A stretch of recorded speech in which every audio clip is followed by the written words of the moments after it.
여러분, 만약 당신의 가장 믿었던 사람이 당신을 가장 깊은 어둠 속으로 밀어넣는다면 어떨 것 같으신가요? 오늘 들려드릴 이야기는 한때 모두가 부러워했던 한 재벌가 며느리의 이야기입니다. 남편 강태준에 의해 차가운 지하실에 갇힌 지 사흘째. 정신은 붕괴 직전이었고 물 한 모금 마시지 못했으며 온갖 협박과 모욕에 시달려야 했습니다. 한때 촉망받던 인재였던 그녀는 완벽한 도구로 전락해버렸죠. 아무도 그녀의 비명을 들어주지 않는 절망 속 그녀의 유일한 희망은 바로 아들, 이제 겨우 5살인 강시우였습니다. 축축하고 역한 냄새가 코 깊숙한 곳을 파고들었습니다. 마치 살아있는 생물처럼 서정인의 목구멍을 비집고 들어왔죠. 그녀는 지하실의 차가운 시멘트 바닥에 웅크리고 있었습니다. 입술은 바짝 말라 피가 터졌고 손톱 밑은 온통 벗겨진 살갗으로 가득했습니다. 사방이 막힌 이곳, 창문 하나 없는 어둠 속에서 유일하게 움직이는 것은 천장 구석에 달린 붉은색 감시 카메라뿐이었습니다. 감정 없는 뱀의 눈동자처럼 조용히 그녀를 내려다보고 있었죠. 벽에 걸린 궤종시계는 이미 멈춘 지 오래. 하지만 그녀는 자신이 갇힌 지 사흘째라는 것을 알고 있었습니다. 묵직한 철문 밖으로 들려오는 발소리로 낮과 밤을 세어보려 했지만 그곳은 낮과 밤의 구분이 없는 영원한 어둠이었습니다. 소리쳐보고 울어도 보고 무릎 꿇고 빌어도 받습니다. 목이 쉬고 눈물이 마를 때까지, 무릎에 피가 맺힐 때까지. 하지만 그녀에게 돌아온 것은 문틈으로 던져진 차가운 밥과 물 한 그릇뿐이었습니다. 그마저도 첫날 이후로는 끊겼죠. 이튿날 그녀는 정신을 잃었습니다. 다시 눈을 떴을 땐 밥조차 들어오지 않았습니다. 서정이는 벽에 기댄 채 격렬하게 수축하는 배를 움켜쥐고 고통에 떨었습니다. 발버둥치다 책상 모서리에 부딪혀 생긴 시퍼런 멍이 온몸에 가득했습니다. 버려진 짐승처럼 다리를 말고 웅크리고 있을 때였습니다. 문 밖에서 구두 소리가 들려왔습니다. 그녀는 번쩍 고개를 들었습니다.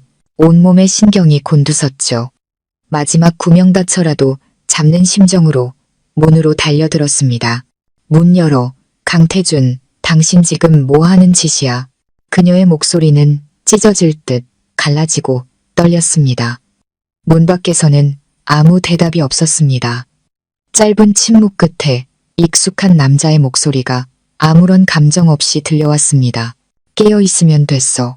내일 서명하러 데려가. 강태준이었습니다. 그는 자리를 비운 게 아니었습니다. 계속 거기에 있었던 겁니다. 서정이는 그대로 얼어붙었습니다. 등골이 서늘해졌죠. 발소리는 점점 멀어져 갔습니다. 문에 기대고 있던 그녀의 얼굴이 스르르 미끄러져 내렸습니다. 차가운 철문에 이마를 댄 채 그녀는 숨을 몰아쉬었습니다. 그제야 깨달았습니다. 이건 우발적인 행동이 아니었습니다. 철저히 계획된 감금이자 약탈이었습니다. 그가 원하는 건 그녀의 서명, 아마도 그 집, 그리고 아들 시우의 양육권, 그녀의 이름으로 남은 마지막 재산일 겁니다. 끊어진 필름처럼 기억이 되감겼습니다. 그날 밤의 장면이 선명하게 떠올랐습니다. 너무나도 생생해서 그때 마셨던 와인의 온도까지 혀끝에 맴도는 듯했습니다. 그날 밤 강태준은 드물게도 일찍 귀가했습니다. 심지어 가사도우미에게 저녁 식사까지 차리게 했죠. 그때 경계했어야 했습니다. 하지만 그는 요즘 일이 너무 힘들어서 그래라며 와인잔을 건넸고 그의 눈에는 지금껏 본 적 없는 다정함이 담겨 있었습니다. 그녀는 그 눈빛을 믿었습니다. 두 번째 잔을 비운 후 몸이 깃털처럼 가벼워지는 것을 느꼈습니다. 사진은 납덩이처럼 무거워졌죠. 마지막 정신을 붙잡고 시우는 잤어요 라고 물었던 기억이 납니다. 그리고 세상은 암흑으로 변했습니다. 다시 눈을 떴을 때 그녀는 이 지하실에 있었습니다. 맨발로 시멘트 바닥에 누워 있었고 뺨에는 피 묻은 냅킨이 붙어 있었죠. 문을 열려고 발버둥치다 날카로운 모서리에 찢어진 눈썹에서 흐른 피였습니다. 서정희는 비틀거리며 일어섰습니다. 그날 그녀의 첫 번째 행동은 도망이 아니었습니다. 핸드폰을 찾는 것이었죠. 하지만 지하실 어디에도 신호는 잡히지 않았습니다. 잠금 장치도 창문도 심지어 자신을 구출할 못한 조각도 없었습니다. 그녀는 고함을 지르고 울부짖었지만 아무도 대답하지 않았습니다. 낡은 환풍기를 뜯어내 얇은 쇠붙이를 손에 숨기고 스스로를 그어 마지막 기회를 만들어 보려 하기도 했습니다. 하지만 마침내 미친 듯한 충동을 억누르고 환풍구의 플라스틱 덮개를 뜯어낸 후 밖을 향해 손을 흔들었을 때 붉은 빛이 그녀의 얼굴을 스쳤습니다. 감시 카메라가 켜진 것이었습니다. 그녀는 낡은 옷을 찢어 만든 천 조각으로 카메라를 가렸습니다. 고장을 위장해 밖에 사람들을 속여 문을 열게 하려는 속셈이었죠. 하지만 몇 분 후 지하실의 전기가 나가며 모든 것이 칠흑 같은 어둠에 잠겼습니다. 그리고 귓가에 지지직 하는 소리가 들렸습니다. 문의 전류가 흐르기 시작한 겁니다. 다시 문에 손을 대자 전기 충격이 팔을 타고 척추까지 뻗쳤습니다. 그녀는 바닥에 쓰러져 입술을 깨물고 신음소리를 참았습니다. 이건 광기가 아니었습니다. 철저히 계획된 통제였습니다. 그 순간 서정희는 깨달았습니다. 강태준이 원한 것은 조용한 아내가 아니었습니다. 그는 그녀의 모든 것을 빼앗으려 했습니다.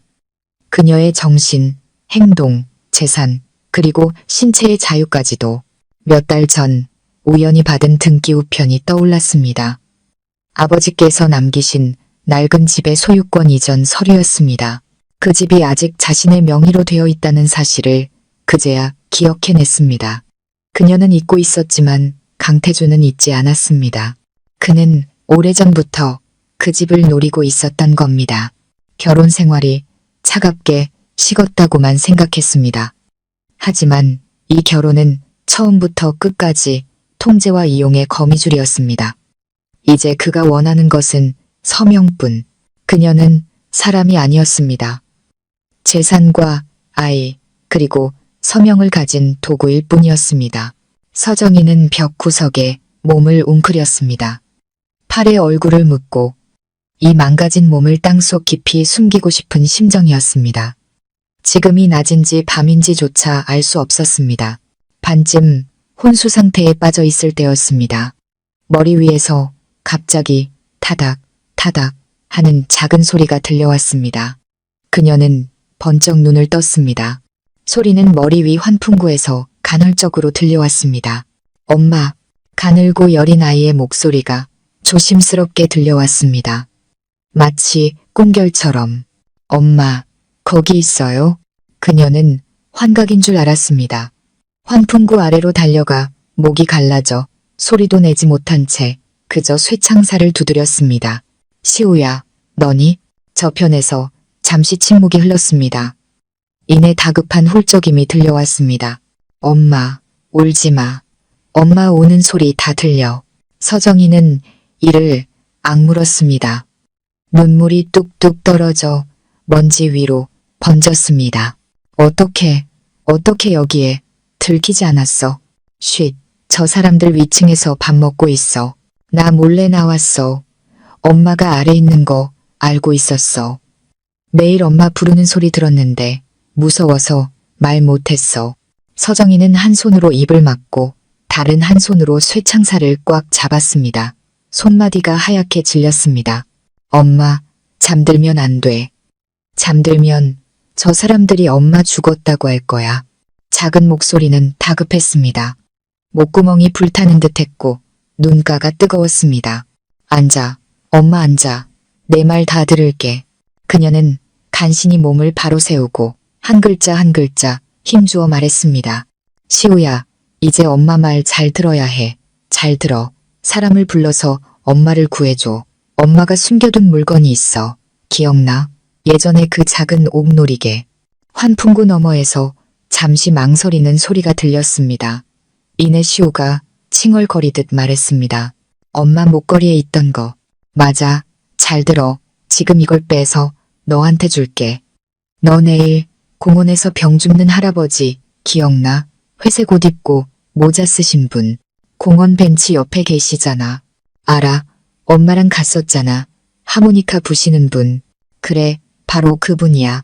서정이는 힘겹게 손을 뻗어 해진 속옷 안에서 옥놀이개를 꺼냈습니다. 달아서 하얗게 바른 것이 마치 패석 같았지만 그녀는 그것이 패석이 아님을 알고 있었습니다. 그것은 강씨 집안의 선대가 남긴 신물, 시무. 아무도 그녀가 어떻게 이것을 얻었는지 몰랐습니다. 그녀 자신조차 잊고 있었죠. 하지만 그녀는 그 할아버지가 이것을 알아볼 것이라 믿었습니다. 숨을 참고 옥놀이개를 작은 손수건에 싼 뒤 온 힘을 다해 발뒤꿈치를 들어 환풍구 밖으로 밀어냈습니다. 이거 잘 숨겨. 아무한테도 보여주면 안 돼. 내일 아침 날이 밝기 전에 개구멍으로 빠져나가. 엄마, 나 무서워. 넌 겁쟁이가 아니야. 그녀의 목소리는 갑자기 차분해졌습니다. 넌 엄마 아들이잖아. 환풍구 안은 잠시 조용해졌습니다. 아이는 코를 훌쩍이더니 작은 목소리로 말했습니다. 내가 할아버지를 찾아갈게. 이걸로 엄마를 구해달라고 할게. 서정이는 눈을 감았습니다. 마침내 눈물이 흘러내렸습니다. 평생 누구에게도 빌어본 적 없던 그녀. 이제 그녀는 자신의 목숨을 5살 아들에게 맡겨야 했습니다. 서정이는 환풍구 아래 무릎을 꿇었습니다. 목이 졸린 듯 낮은 목소리로 말했습니다. 시우야, 잘 들어. 저번에 네가 넘어졌을 때 엄마랑 갔던 공원 기억하지? 그래, 바로 거기야. 집에서 나가서 왼쪽으로 돌아. 딱 5분만 걸어가면 돼. 육교를 건너고 2번째 골목에서 오른쪽으로 돌면 네가 제일 좋아하는 미끄럼틀이 있는 잔디밭이 나올 거야. 한마디 한마디 할수록 눈가가 시큰거렸습니다. 날이 완전히 밝기 전에 가야 해. 그 시간에는 경비 아저씨들 교대 시간이라 아파트 후문을 아무도 신경 쓰지 않아. 시우가 작게 하고 대답했습니다. 거기 도착하면 벤치에 앉아 있어. 아무도 오지 않아도 회색 옷 입고 모자 쓰신 할아버지를 기다려. 그분이 병을 주우러 오실 거야. 그분을 보면 이 옥놀이개를 드려. 그리고 말해. 그녀는 말을 멈췄습니다. 옥놀이개를 올려다보며 천근만근의 슬픔을 삼키는 듯 했습니다. 우리 엄마가 갇혔어요. 이걸 드릴 테니 10분만 시간을 내서 엄마를 구해주세요. 라고. 엄마, 이걸로 정말 구해줄까? 그럼. 그녀는 이를 악물었습니다. 거짓말이라도 해야 했습니다. 이건 아주 중요한 신물이야. 네가 그렇게 말하면 그분은 알아들으실 거야. 그것은 이미 빛을 잃은 옥이었습니다. 표면은 거칠고 미세한 균열이 있었죠. 하지만 뒷면에는 전서체로 진역콩, 흡조, 이라는 2글자가 새겨져 있었습니다. 예전에 강태준에게 이게 뭐냐고 물었던 적이 있습니다. 그는 강씨 집안의 오래된 골동품이라고 했죠. 나중에야 알게 되었습니다. 그것은 강씨 집안의 선대 총수인 강진혁 회장이 개인적으로 제작한 신분증명물이라는 것을. 외부에는 거의 알려지지 않았지만 강씨 집안 내부에서는 종교적 상징처럼 전해 내려오는 물건이었습니다. 그리고 공원에서 병을 줍던 그 할아버지. 그녀는 예전에 우연히 만났던 어르신이었습니다. 시우는 그를 진할아버지라고 불렀죠. 그가 누구인지는 몰랐습니다. 하지만 언젠가 시우가 그의 손을 끌며 말했습니다. 할아버지가 엄마 목에 있는 옥이 잘못 만들어진 거래. 그때 그녀는 깨달았습니다. 그가 이 옥놀이개를 알아본다는 것을. 만약 그가 정말 강씨 집안의 옛사람이라면 이것이 그녀의 유일한 기회였습니다. 그녀는 옥놀이개를 깨끗한 낡은 손수건에 정성껏 싸고 얇은 실로 매듭을 지었습니다. 양말 속에 숨겨. 절대 꺼내지도 잃어버리지도 마. 알겠지? 알겠어. 다른 사람이 어디 가냐고 물으면 배가 아파서 약 사러 간다고 해. 들었어? 들었어. 기억해. 절대 울면 안 돼. 그리고 엄마가 어디 있는지 아무에게도 말하면 안 돼. 그 누구에게도. 라오. 시우는 더 이상 대답하지 않았습니다. 잠시 침묵하더니 아주 작게 말했습니다. 엄마, 내가 꼭 돌아올게. 사람들을 데리고 엄마를 구하러. 서정이는 더 이상 소리내어 울 수 없었습니다. 벽에 기댄 채 차가운 환풍구 덮개를 천천히 쓸어내렸습니다. 저편의 아이는 이미 옥놀이개를 숨기고 발소리는 점점 작아져 마침내 고요 속에 사라졌습니다. 그녀는 벽에 기댄 채 주저앉았습니다. 목구멍은 불타는 듯했고 손발은 얼음장처럼 차가웠습니다. 이 순간부터 그녀에게 다른 선택지는 없었습니다. 이 아이는 그녀의 목숨이자 마지막 남은 빛이었습니다. 서정이는 뜬 눈으로 밤을 지새웠습니다. 차가운 벽에 기댄 채 머리 위 환풍구만 뚫어지게 쳐다봤습니다. 칠흑 같은 어둠 속에서 더 이상 아무 소리도 들려오지 않았지만 감히 눈을 깜빡일 수 없었습니다.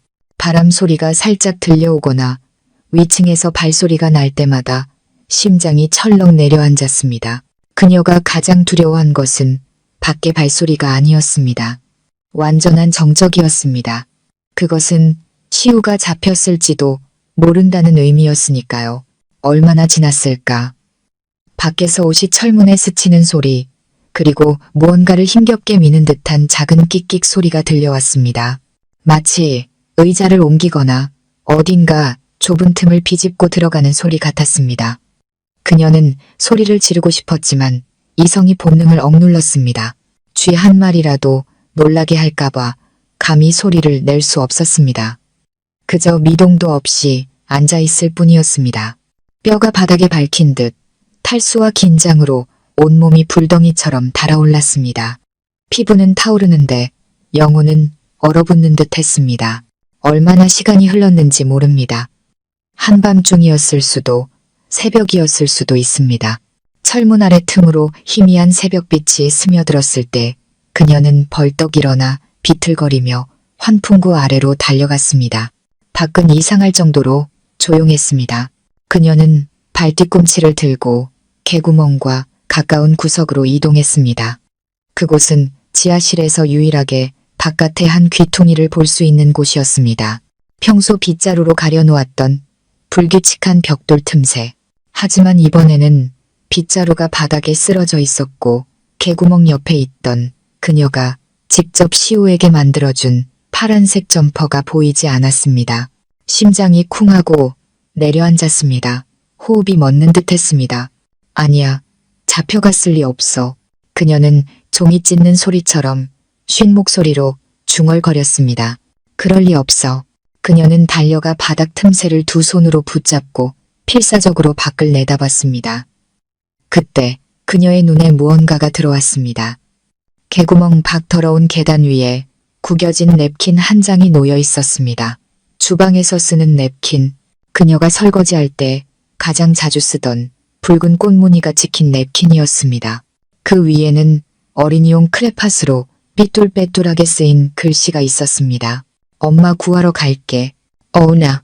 마지막 글자는 제법 그럴듯했지만 앞에 세 글자는 획이 틀려 있었습니다. 그리고 그 옆에는 하트가 하나 그려져 있었죠. 그 순간 서정이는 바닥에 무릎을 꿇고 주저앉았습니다. 둑이 터진 것처럼 눈물이 쉴 새 없이 흘러내렸습니다. 그녀의 아이는 정말로 떠났습니다. 어둠을 무서워하던 어린아이도 엄마 없이는 못 살던 아기도 아니었습니다. 그는 그녀의 희망이자 어둠을 뚫고 세상의 문을 두드려줄 용사였습니다. 차가운 시멘트 바닥에 엎드려 그 종이 한 장을 끌어안고 그녀는 흐느꼈습니다. 몇 번이고 되뇌었습니다. 꼭 돌아와야 해. 시우야, 엄마 여기서 기다릴게. 네가 엄마를 구하러 올 때까지. 날이 채 밝지 않은 시간. 도시는 아직 잠에서 깨지 않은 듯 고요했습니다. 아파트 후문의 철조망은 낡아서 한쪽이 헐거워져 있었습니다. 딱 아이 하나가 지나갈 수 있는 작은 구멍이었죠. 강시우는 얇은 파란색 점퍼를 입고 있었습니다. 작은 손가락은 추위에 빨갛게 얼었지만 양말 속에 숨긴 옥놀이개가 빠져나가지 않도록 점퍼 아랫단을 조심스럽게 잡고 있었습니다. 그는 헐거워진 철조망을 살며시 벌리고 작은 고양이처럼 몸을 뺐습니다. 무릎이 까졌지만 이를 악물고 소리를 내지 않았습니다. 오늘은 엄마를 구해야 하는 날이니까 울면 안 됐습니다.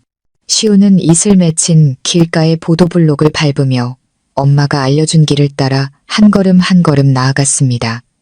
키가 너무 작아 앞에 표지판이 잘 보이지 않았습니다. 그저 기억에 의존해 분홍색 담벼락, 순두부를 파는 작은 술에 미끄럼틀 옆에 광고판을 더듬어 갔습니다. 도시는 너무나도 컸습니다. 5살 아이에게는 감당하기 힘든 크기였죠. 차가운 쇠냄새를 품은 새벽바람이 불었고 거리에는 간간히 환경미화원과 노점상들만 보였습니다. 사거리를 지날 때 너무 긴장한 나머지 신호등을 보지 못하고 오토바이에 치일 뻔했습니다. 운전자는 어린 녀석이 죽고 싶어 환장했나 라며 욕을 퍼부었습니다. 시우는 길가로 물러섰습니다. 작은 얼굴이 새빨개졌지만 울지 않았습니다. 그저 옷소매 끝만 바라보며 작은 강아지처럼 헐떡였습니다. 마침내 익숙한 육교가 보였습니다. 엄마가 말했죠. 저기를 지나면 거의 다 왔다고. 그는 작은 발걸음으로 계단을 뛰어 올라갔습니다. 발걸음이 조금은 가벼워졌습니다. 하지만 그는 멀리 쓰레기통 옆에서 노랗게 머리를 염색한 한 중년 여자가 자신을 한참 동안 지켜보고 있었다는 것을 눈치채지 못했습니다.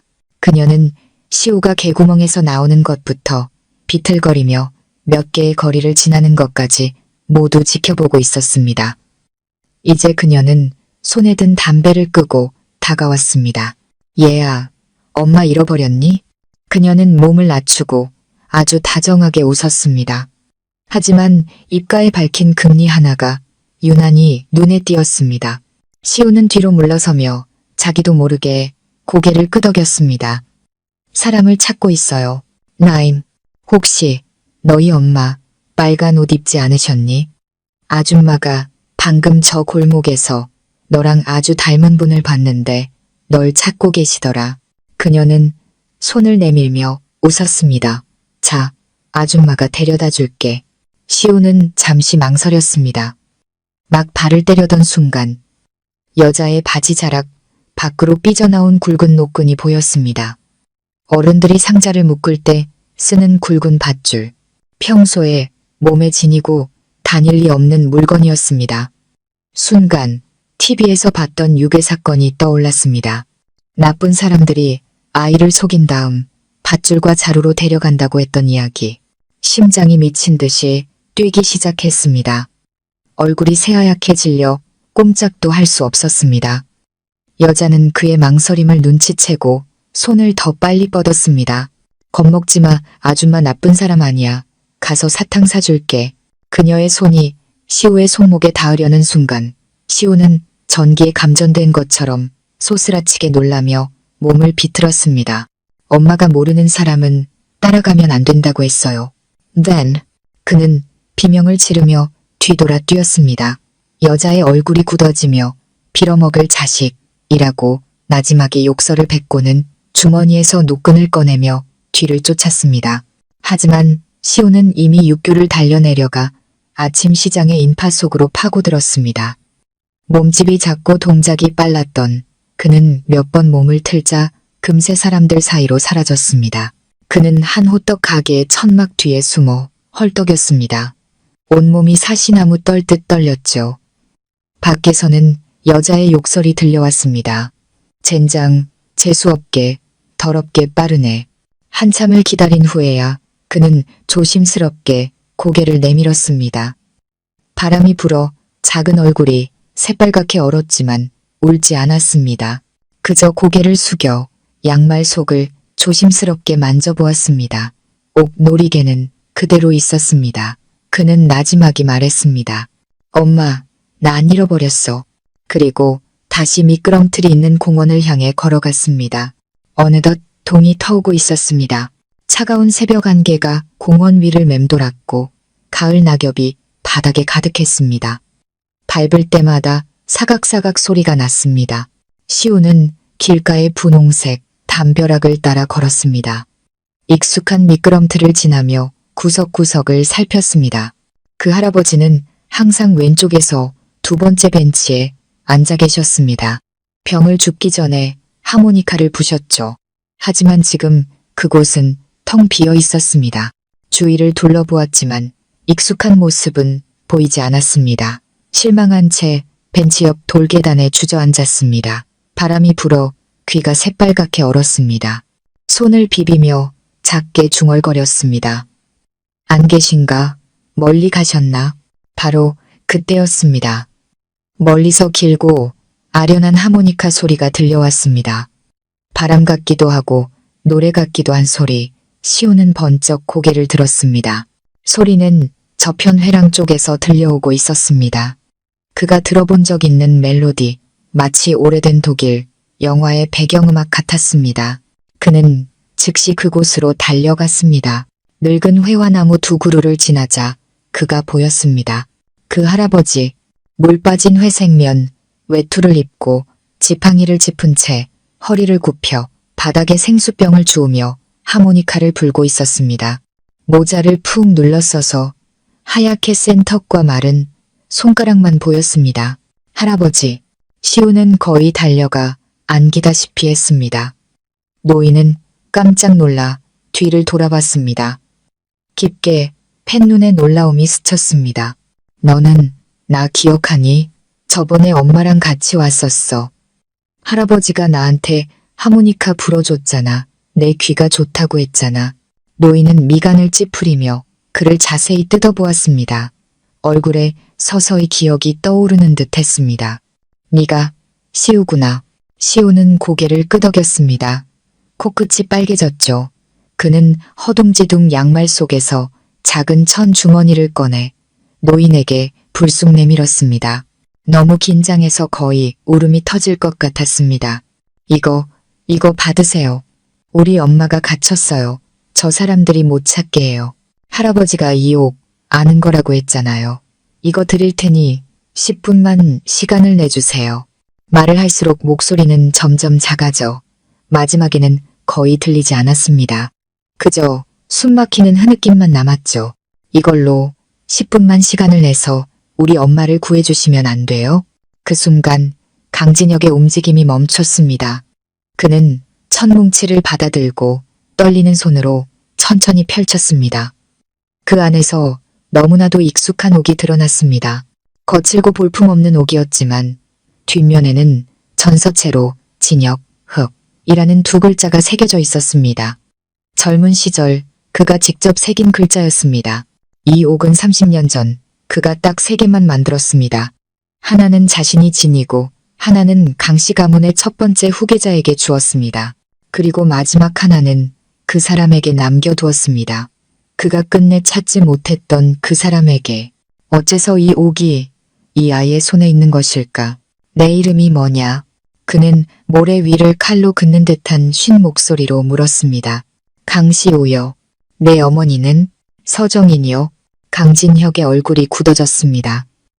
그는 마치 벼락이라도 맞은 듯 벌떡 일어섰습니다. 그 이름 30년 전에 한 번 듣고 결코 잊지 못했던 이름. 그는 나지막이 되뇌었습니다. 서정인. 시우는 눈물을 머금은 채 그를 올려다보며 단호하게 말했습니다. 할아버지가 그랬잖아요. 옥은 주인을 알아본다고. 맞죠? 그럼 이제 저를 알아보시는 거예요. 강진혁은 대답하지 않았습니다. 그는 그저 천천히 자리에 앉아 그 옥을 내려다보았습니다. 마치 세상이 다시 열리는 틈을 보는 듯 했습니다. 강진혁의 손가락은 옥놀이개를 감싼 천을 꽉 쥐고 있었습니다. 손마디가 하얗게 질리고 입술이 떨렸지만 아무 말도 할 수 없었습니다. 이건 우연이 아니었습니다. 옥놀이개 뒷면에 진혁 두 글자는 그의 필체였습니다. 젊은 시절 가문이 혼란스러웠을 때 그는 3개의 신물을 만들었습니다. 각각 믿을 수 있는 사람에게만 주었죠. 이것이 3번째 것이었습니다. 당시 목숨을 구해준 여인에게 숨겨주었던 것. 그 후 여인은 사라졌습니다. 미혼모의 몸으로 어디론가 자취를 감췄죠. 강씨 가문에서는 더 이상 그 일을 언급하지 않았습니다. 그 자신조차 감히 찾기를 포기했습니다. 그런데 지금 이 5살 아이 강시우, 서정인이라는 여인의 아들, 20년 동안 사라졌던 신물을 손에 들고 나타났습니다. 그는 미친 듯이 뛰는 심장을 억누르며 시우를 바라보았습니다. 조심스럽게 물었습니다. 내 어머니는 어떻게 생기셨니? 시우는 소매로 콧물을 닦으며 말했습니다. 엄마는 머리가 길고 까만색이에요. 가끔 묻기도 해요. 얼굴은 하얀데 요즘 말라서 볼이 쏙 들어갔어요. 아이는 작은 손으로 자신의 뺨을 가리켰습니다. 그리고 엄마는 걸음이 느려요. 다리를 다친 적이 있어서 오래 걸으면 아프대요. 강진혁의 눈빛이 흔들렸습니다. 그 여인도 다리를 다쳤었습니다. 왼쪽 다리에 오랜 부상이 있었죠. 추운 날이면 통증이 심해져 그가 직접 고약을 붙여주기도 했습니다. 내 어머니 외국어 할 줄 아시니? 그는 떠보듯 물었습니다. 네, 옛날에 통역사였다고 했어요. 시우의 기억력은 놀라웠습니다. 그리고 대학교 수석으로 졸업했다고도 했어요. 됐다. 강진혁은 눈을 감았습니다. 그의 목소리는 칼날이 멎는 듯 낮게 가라앉았습니다. 그녀였습니다. 5년 동안 사람을 풀어 온갖 자료를 뒤지고 병원 기록을 확인하고 심지어 당시의 주민등록 변경 기록까지 파헤쳤지만 찾지 못했습니다. 방향을 잘못 잡았던 겁니다. 그녀가 스스로 사라졌다고 생각했지만 감춰졌을 거라고는 생각하지 못했습니다. 너희는 어디에 사니? 평창동 빌라요. 강진혁의 얼굴이 서서히 굳어갔습니다. 그 빌라 단지는 강씨 가문의 셋째, 강태준의 사업구역이었습니다. 그는 강씨 가문에 돌아가지 않은 지 오래였고 후손들의 일에 관여하지 않았습니다. 그 아이가 성격이 차갑다고는 생각했지만 사람을 5년 동안 집에 가두고 세상 빛을 보지 못하게 할 정도로 냉혈한일 줄은 몰랐습니다. 어머니가 지금 어디에 갇혀 계시다고? 시우는 고개를 숙이고 작은 목소리로 말했습니다. 지하실에요. 사흘 동안 아무것도 못 드셨어요. 강진혁은 놀이개를 쥔 손에 힘을 주었습니다. 무언가 결심한 듯 했습니다. 그는 천천히 일어서서 동쪽에서 밝아오는 하늘을 바라보았습니다. 얼굴에는 분노가 가득했습니다. 수십 년 동안 강씨 가문의 이름으로 어떤 일도 벌이지 않았습니다. 하지만 오늘은 그가 직접 나서야 했습니다. 이건 집안일이 아니었습니다.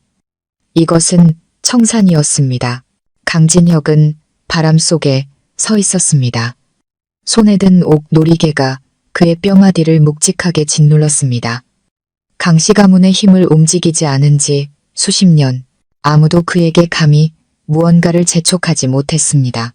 하지만 오늘 이 옥이 한 아이의 손을 통해 그의 손에 돌아왔습니다. 더 이상 기다릴 수 없다는 것을 알았습니다. 그는 고개를 숙여 낡은 폴더폰을 꺼냈습니다. 외부에는 절대 공개하지 않는 강씨 가문의 직통 연락선이었습니다. 수년간 켜지 않아 케이스가 낡아 있었습니다. 딸깍 소리와 함께 휴대폰이 켜지고 화면이 밝아졌습니다. 그는 13자리의 암호화된 번호를 눌렀습니다. 벨소리가 한 번 울리자마자 상대방이 받았습니다. 지령을 확인하십시오. 암구호. 강진혁의 목소리는 침착했지만 한 글자 한 글자에 힘이 실려 있었습니다.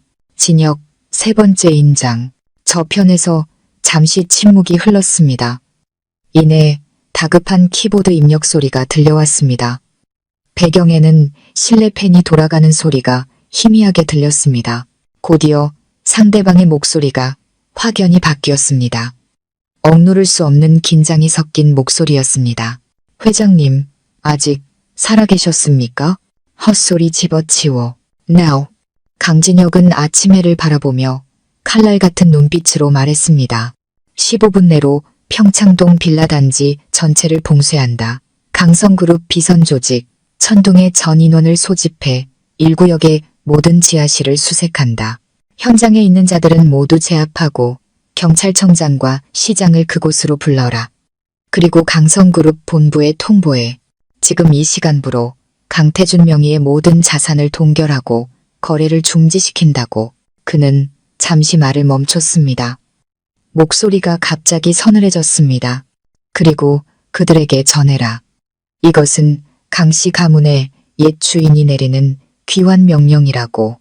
목표를 달성할 때까지 군령은 산과 같다고 말이다. 전화가 끊겼습니다. 시우는 옆에 서서 작은 얼굴에 긴장감을 가득 담고 있었습니다. 할아버지가 방금 무슨 전화를 했는지는 몰랐지만 공기 자체가 변했다는 것을 느꼈습니다.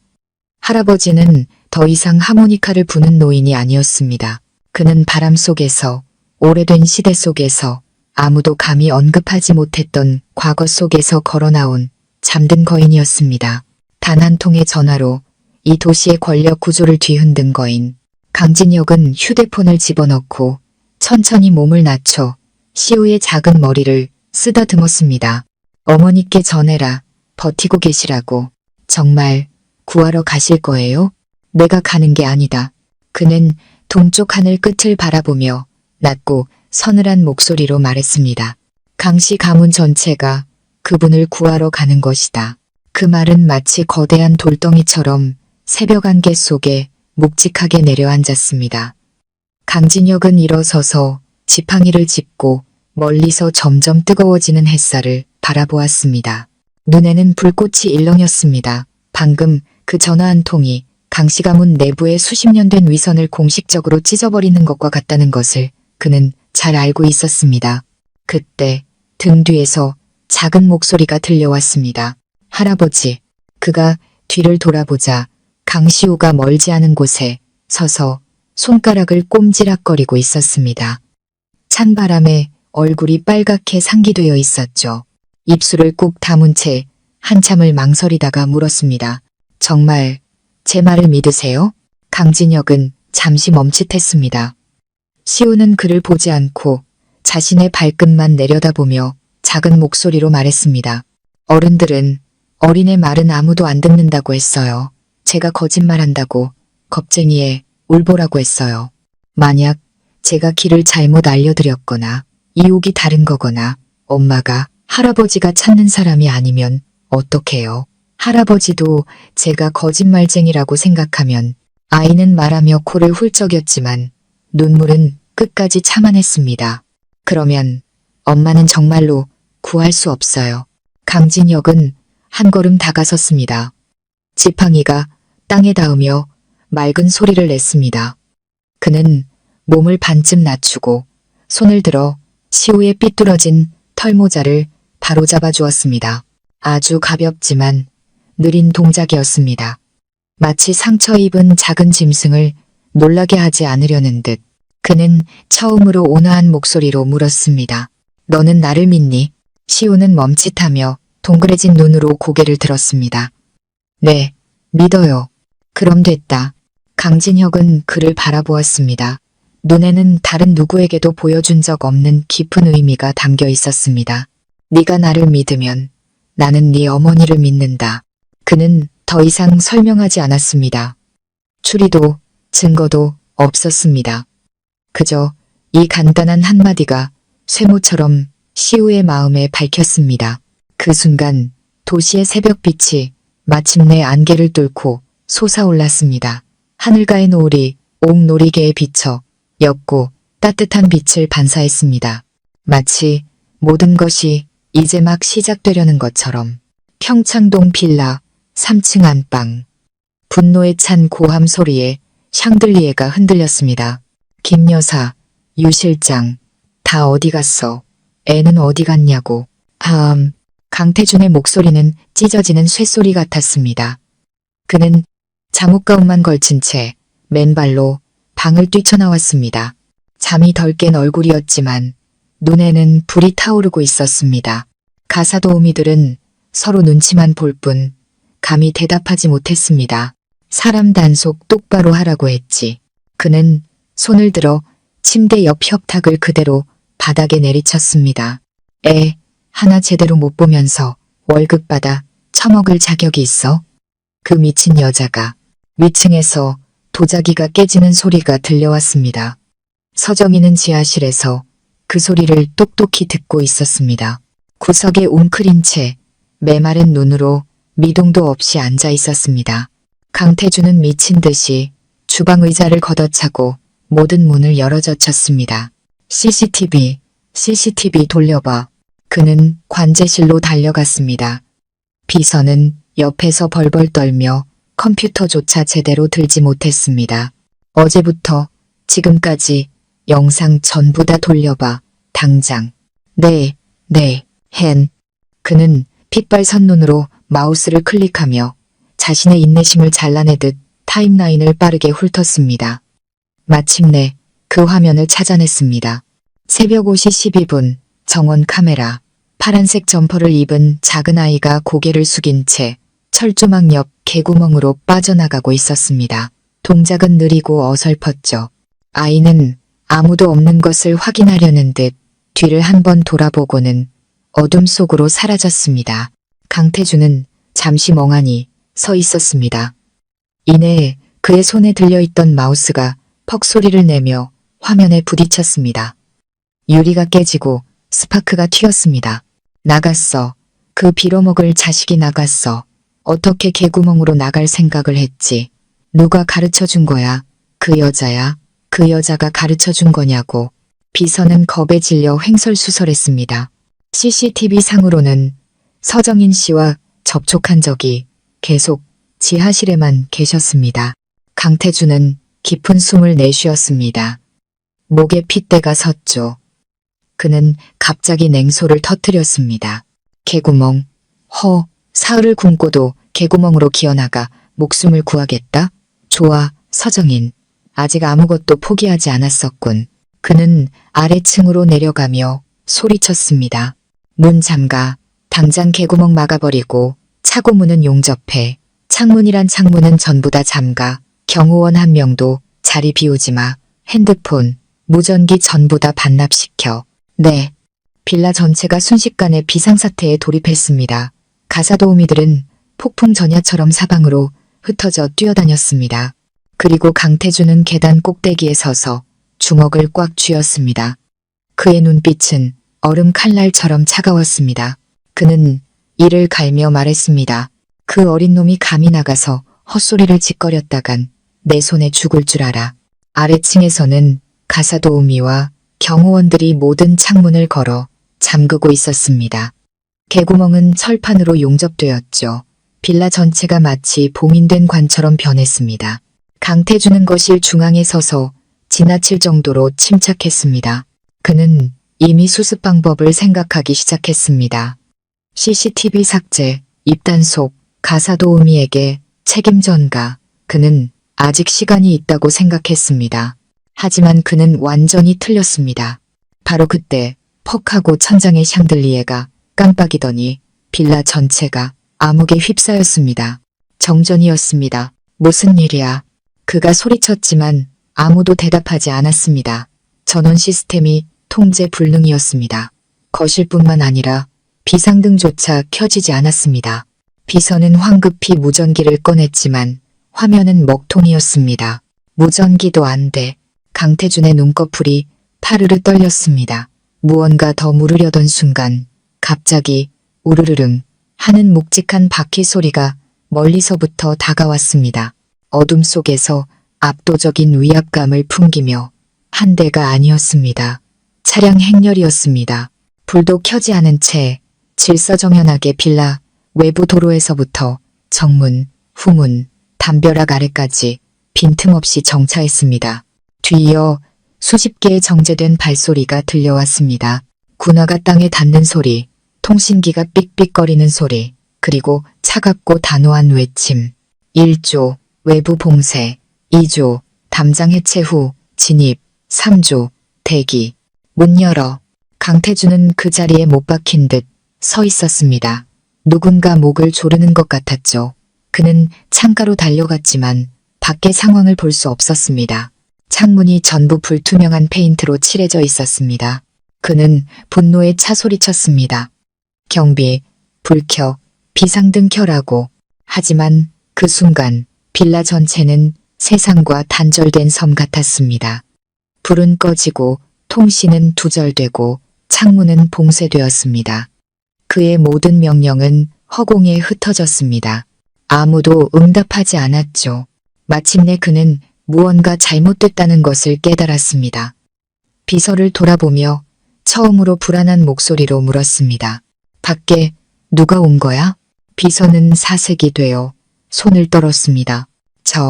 저도 모르겠습니다. 아무런 통보도 없었습니다. 경호팀에서도 연락이. 말이 채 끝나기도 전에 밖에서 이 빌라에 속하지 않은 우렁찬 명령 소리가 들려왔습니다. 전원, 목표물 조준 완료, 개방 준비, 대상 인물, 서정인, 실내 좌표 확인. 강태준의 얼굴이 새하얗게 질렸습니다. 누가 우리 집 전력 시스템을 건드리는 거야. 누가 내 방을 도청하고 있어. 그는 미친 듯이 지하실 문으로 달려갔습니다. 하지만 문에 달려있던 전자 잠금 장치가 저절로 해제되어 있었습니다.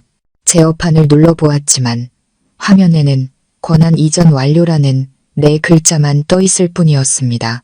지하실은 여전히 죽음 같은 정적에 잠겨 있었습니다. 서정희는 벽에 기댄 채 앉아 있었습니다. 묶여있던 손목에는 자줏빛 밧줄 자국이 깊게 패여 있었습니다. 탈수로 갈라진 얼굴, 창백한 입술. 위층에서 들려오던 고함과 도자기 깨지는 소리가 멈추고 주변이 완전히 조용해진 후 얼마나 시간이 흘렀는지 몰랐습니다. 극도로 긴장했던 신경은 서서히 마비되어 갔습니다. 그녀는 시호가 성공했는지 감히 생각할 수 없었습니다. 살아나갈 수 있다는 희망조차 사치였습니다. 그저 기계적으로 고개를 들어 머리 위 카메라를 바라보았습니다. 렌즈는 희미한 빛을 내며 차가운 눈처럼 그녀를 응시하고 있었습니다. 그러다 그 빛이 꺼졌습니다. 카메라의 붉은 등이 소리 없이 꺼졌습니다. 마치 죽은 괴물처럼 서정희는 멍하니 있었습니다. 바로 다음 순간 딸깍하는 맑은 기계음과 함께 잠금 장치가 해제되는 소리가 들렸습니다. 그녀는 천천히 고개를 돌렸습니다. 그 묵직한 철문이 침묵 속에서 저절로 서서히 열리고 있었습니다. 한 줄기 차가운 빛이 스며들어 그녀의 갈라진 입술을 희미하게 비췄습니다. 문 밖의 빛은 따뜻하지 않았지만 지난 사흘간 그녀가 겪었던 그 어떤 것보다도 밝았습니다. 그녀는 본능적으로 뒤로 물러섰습니다. 심장이 걷잡을 수 없이 뛰기 시작했습니다. 그가 온 걸까? 나를 처리하러 온 걸까? 몸이 걷잡을 수 없이 떨렸습니다. 마른 기침을 하며 막 입을 열려던 순간 맑고 정중한 남자의 목소리가 들려왔습니다. 잘 훈련된 군인처럼 침착한 어조였습니다. 서정인 씨, 나오셔도 좋습니다. 그녀는 번쩍 고개를 들었습니다. 문 밖에는 검은 정장을 입고 금색 배지를 단 2명의 젊은 남자가 서 있었습니다. 무표정했지만 눈빛에서는 명확한 실행력이 느껴졌습니다. 이 빌라의 사람이 아니었습니다. 강태준의 사람도 아니었습니다. 서정인 여사님 맞으십니까? 한 남자가 한 걸음 다가와 천천히 몸을 숙여 손을 내밀었습니다. 댁으로 모시러 왔습니다. 그 순간 서정인의 가슴 속 무언가가 툭 하고 끊어졌습니다. 목구멍이 뜨거운 무언가로 가득 차 눈이 시큰거려 제대로 뜰 수 없었습니다. 그녀는 대답 대신 상처투성이인 자신의 손목을 내려다보았습니다. 이 모든 것이 현실인지 확신할 수 없었습니다. 제가 꿈을 꾸고 있는 건가요? 그녀의 목소리는 공기처럼 가벼웠습니다. 아니면 이미 죽은 건가요? 검은 옷을 입은 남자의 눈썹이 살짝 움직였습니다. 그는 낮은 목소리로 답했습니다. 꿈이 아닙니다. 지옥은 더더욱 아닙니다. 아드님께서 보내셨습니다. 서정인의 눈에서 마침내 참았던 눈물이 터져 나왔습니다. 그녀는 비틀거리며 일어나 한 걸음 한 걸음 문을 향해 걸어갔습니다. 눈앞에 하얀 빛으로 둘러싸인 출구는 마치 5년 만에 열린 환생의 문 같았습니다. 그녀의 목소리는 떨렸지만 전례 없는 확신에 차 있었습니다. 제 이름은 서정인입니다. 지금 나가겠습니다. 그녀의 발이 지하실을 벗어나 빛과 어둠이 교차하는 이 빌라에 들어선 순간 강태준이 위층에서 달려내려오고 있었습니다. 분노로 붉게 상기된 얼굴, 이마에는 핏대가 서 있었습니다. 흐트러진 잠옷 가운 차림새는 마치 마침내 이빨을 드러낸 야수 같았습니다. 네가 감히 기어나와. 그의 노성은 텅 빈 계단 사이를 울렸습니다. 서정희는 눈을 크게 떴지만 물러서지 않았습니다. 더 이상 두렵지 않았습니다. 사흘의 어둠, 5년의 고통, 10년의 굴욕은 이미 지나갔습니다. 그녀는 그저 꼿꼿이 서 있을 뿐이었습니다. 강태준은 마지막 몇 계단을 뛰어내려와 익숙하게 손을 번쩍 들어 뺨을 후려치려 했습니다. 퍽! 검은 장갑을 낀 손이 정확하게 그의 손목을 막아섰습니다. 너 뭐야? 강태준은 소리치며 손을 뿌리치려 했지만 그 손은 미동도 없었습니다. 오히려 그대로 손목을 비틀자 우드득 하는 뼈 소리가 났습니다. 부러진 것은 아니었지만 팔 전체가 마비될 정도의 충격이었습니다. 악! 강태준은 비명을 지르며 한 걸음 물러섰습니다. 그는 처음으로 맞는 것이 아니라 힘을 느끼지 못하는 것에 경악했습니다. 그의 오른손은 완전히 제압당했습니다. 강태준 씨. 남자의 목소리는 얼음처럼 차가웠습니다. 강진혁 회장님의 명령입니다. 오늘부로 당신은 강성그룹의 모든 자산 운용 권한을 상실하며 모든 명의의 부동산은 동결됩니다. 개인 신용조사는 즉시 착수되며 불법 감금, 자금 세탁, 자산 은닉, 폭행 등의 혐의로 경찰서에 정식 입건될 예정이니 조사에 협조해 주시기 바랍니다. 강태준은 바닥에 못 박힌 들개처럼 잠시 뇌가 정지했습니다. 너 누구야? 감히 날 건드려? 내가 누군지 알아. 당신이 강씨 가문의 사람이라는 건 압니다. 다른 검은 옷의 남자가 어둠 속에서 걸어 나오며 평온하게 말했습니다. 하지만 우리는 강씨 가문의 천둥입니다. 천둥. 그 이름이 나오자 강태준의 동공이 확연히 수축했습니다. 그것은 강씨 가문의 첫 번째 후계자만이 아는 존재. 강씨 가문 내부의 마지막 비밀 권력 시스템. 옛 주인이 직접 관리하며 평소에는 모습을 드러내지 않고 오직 가문의 부정을 척결할 때만 움직이는 조직이었습니다. 어떻게 네가 말을 끝맺기도 전에 그는 무언가를 깨달았습니다. 그가 움직인 거야. 아무도 그에게 대답하지 않았습니다. 몇 명의 검은 옷 요원들이 신속하게 들어와 강태준의 주위를 소리 없이 에워쌌습니다. 그의 발버둥은 이 순간 완전히 무용지물이 되었습니다. 그는 떨리는 목소리로 소리쳤습니다. 너희 미쳤어? 여자 하나 때문에, 사생아 하나 때문에. 짝! 맑은 손바닥 소리가 울려 퍼졌습니다. 하지만 그가 때린 것이 아니었습니다. 그가 맞은 것이었습니다. 서정인이 앞으로 걸어 나와 높이 쳐든 손으로 그의 뺨을 내리쳤습니다. 그녀의 눈에는 한치의 망설임도 없었습니다. 이건 네가 나에게 빚진 것이다. 뺨을 맞은 강태준은 고개가 돌아갔지만 그 순간 그는 바보처럼 멍하니 서 있었습니다. 더 이상 소리치지 않았죠. 그는 마침내 깨달았습니다. 자신이 더 이상 세상을 쥐고 흔들 수 있는 사람이 아니라는 것을. 그리고 서정인 역시 더 이상 그늘에 숨어 목숨을 구걸하던 여자가 아니라는 것을. 거실은 정적에 휩싸였습니다. 강태준은 부은 뺨을 감싼 채 검은 옷에 남자들 사이에서 부서진 조각상처럼 서 있었습니다.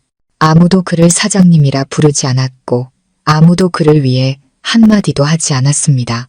팔은 여전히 저렸고 귓가에서는 윙윙거리는 소리가 맴돌았습니다.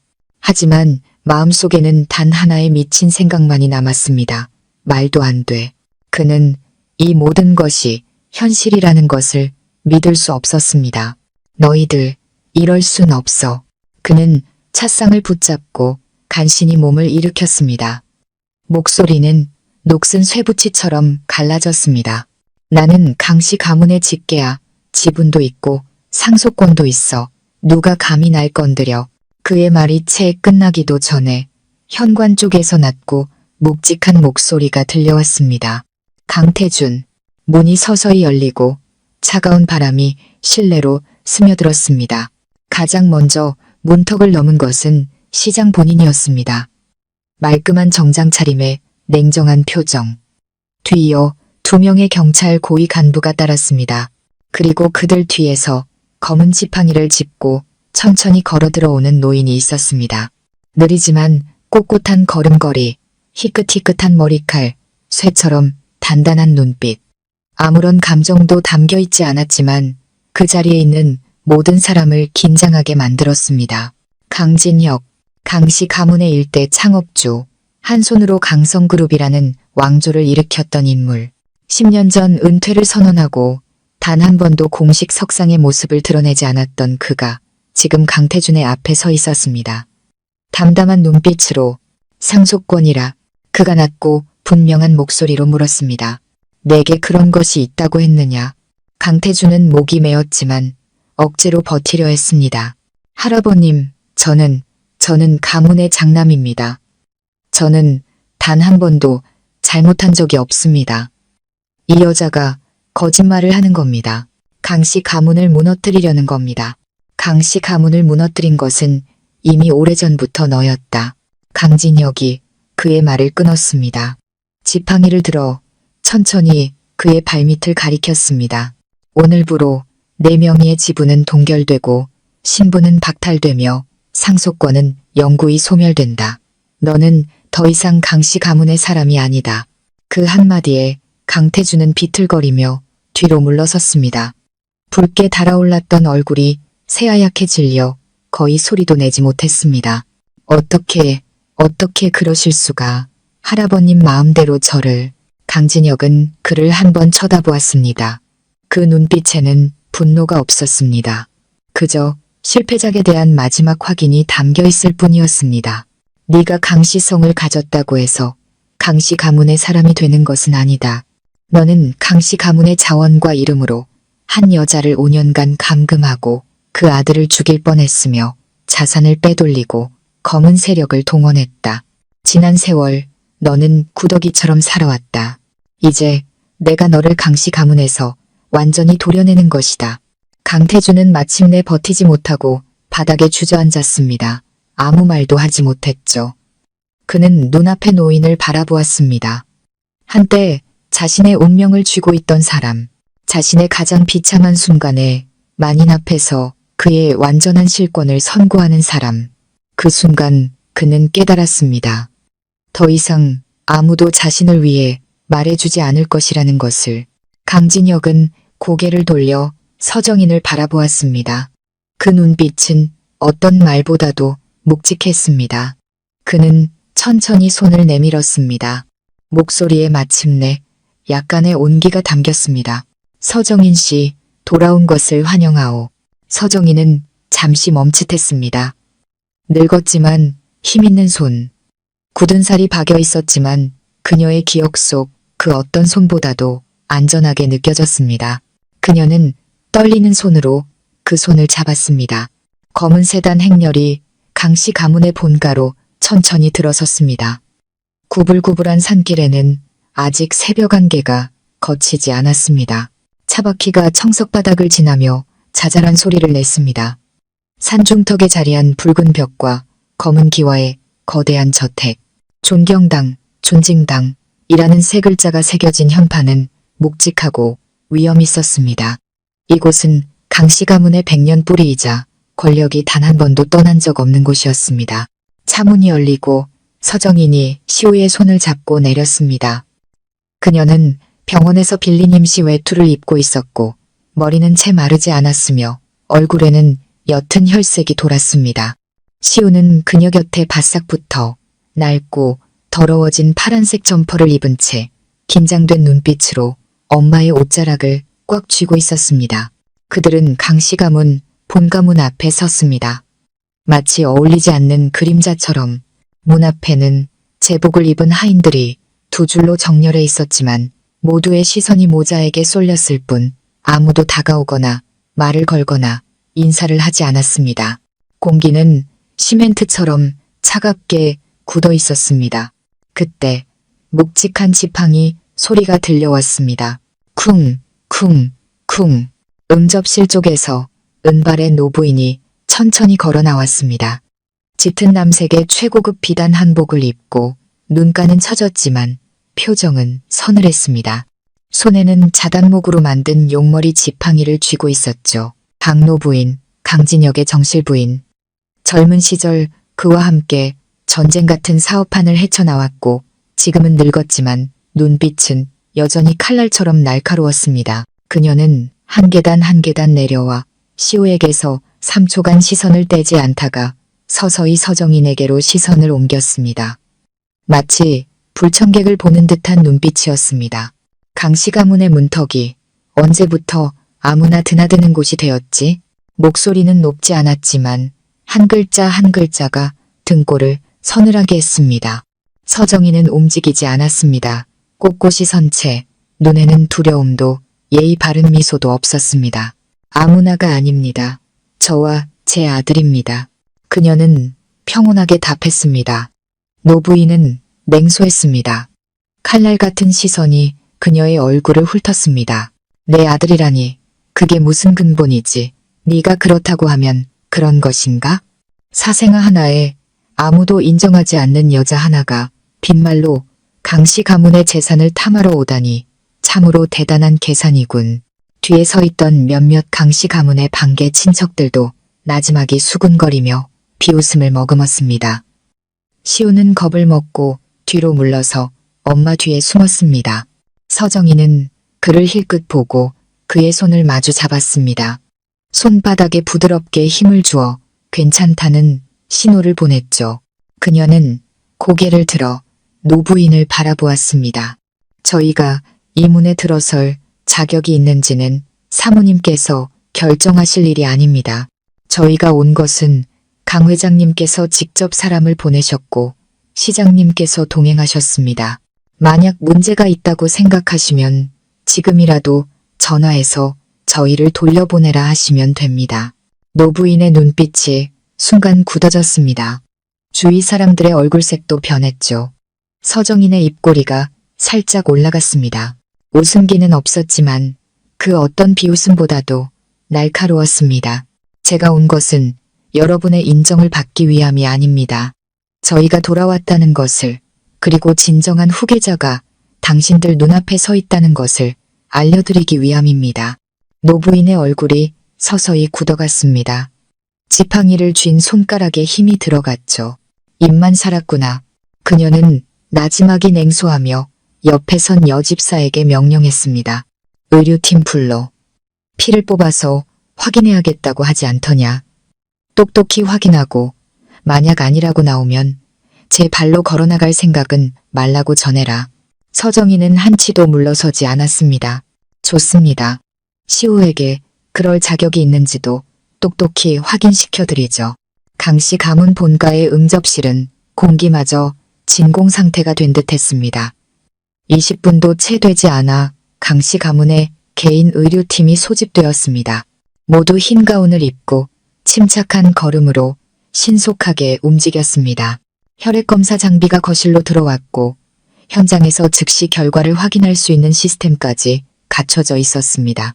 강 노부인은 가장 상석의 화려한 자개 의자에 앉아 무표정하게 계단 아래의 모자를 쳐다보았습니다. 서정이는 시우 곁에 앉아 낮은 목소리로 안심시켰습니다. 괜찮아, 아들. 그냥 피 조금 뽑는 거야. 안 무서워. 시우는 작은 얼굴이 긴장으로 굳었지만 애써 씩씩하게 대답했습니다. 의사는 신속하게 모자와 강씨 가문의 혈액 샘플을 채취했고 조수는 밖에서 빠르게 대조 작업을 진행했습니다. 모두가 침묵했습니다. 아무도 입을 열지 않았죠. 하인들조차 발소리를 죽이며 조심스럽게 움직였습니다. 15분 후 흰 가운을 입은 중년 의사가 돌아왔습니다. 손에는 태블릿 PC를 들고 평온한 목소리로 보고했습니다. 사모님, 1차 혈액형 대조 결과가 나왔습니다. 강시우 군과 강태준 전무님은 모두 O형으로 직계일 가능성이 매우 높게 나왔습니다. DNA 대조는 동시 진행 중이며 현재까지 단편 서열 일치율은 98.6%입니다. 돌연변이가 없는 한 친자관계 확인에는 무리가 없을 것으로 예상됩니다. 그 말이 떨어지자 응접실안이 조용히 술렁였습니다. 서정희는 별다른 반응 없이 그저 시우의 등을 쓰다듬어 주었습니다. 하지만 노부인의 지팡이가 그 순간 아주 미세하게 떨렸습니다. 아무도 눈치채지 못했죠. 그녀는 아무 말 없이 시선을 돌려 창밖에 회화나무를 바라보았습니다. 마치 바람이 낡은 기억을 실어와 그녀가 수십 년간 쌓아올린 확신을 흔드는 듯 했습니다. 그녀는 이 일치율이 무엇을 의미하는지 잘 알고 있었습니다. 강씨 가문의 비밀 혈족 기록은 단 한 번도 틀린 적이 없었습니다. 수년간 그녀가 직접 관리하며 누가 후계자가 될 자격이 있는지 없는지를 판단해 왔습니다. 그녀 자신조차 단 한 치의 오차도 허용하지 않았죠. 그런데 지금 이 5살짜리 아이가 사모님, 의사가 나지막이 부르자 그녀는 천천히 정신을 차렸습니다. 표정은 다시 평온해졌지만 목소리는 약간 잠겨 있었습니다. 보고서는 일단 봉인하고 사본을 세부 만들어도 내 허락 없이는 절대 외부에 유출해선 안 된다. 네, 알겠습니다. 의사는 즉시 대답했습니다. 그녀의 시선이 다시 서정인에게 향했습니다. 여전히 날카로웠지만 아까와 같은 경멸과 부정은 담겨있지 않았습니다. 그것은 무언가를 저울질하는 눈빛이었습니다. 서정인은 그것을 느꼈지만 아무 말도 하지 않았습니다. 그저 묵묵히 그 시선을 마주할 뿐이었습니다. 이 순간 그녀는 알았습니다. 그들이 자신들을 인정하기 시작했다는 것을.